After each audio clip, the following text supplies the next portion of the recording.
Our job here at the Pentagon, when you think about it, is to prepare for the threats of the future and build a force to match them and defeat them and outpace them. And there's no doubt that the threats we face today from hostile drones grow by the day. Emerging technologies, we see it in battlefields in far-flung places, and we see it on our own border.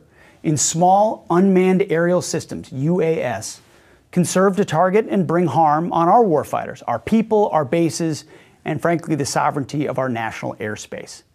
And that's why today I'm directing the Secretary of the Army to formally establish the Joint Interagency Task Force 401, or JIATF 401.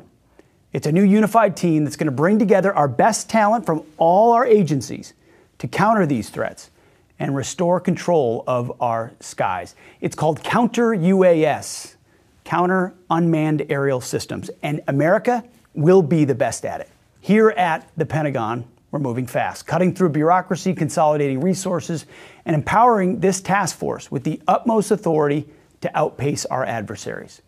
We're delivering real solutions, ensuring that American airspace remains secure, both here at home for the American people, but also abroad, anywhere troops are stationed. They deserve to be defended by the best.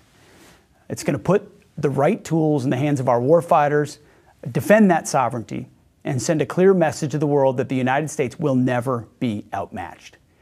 Because make no mistake, under this administration and President Trump's leadership, we're going to out-innovate, we're going to lead, and we will win. So thank you for your attention to this matter, and God bless our troops.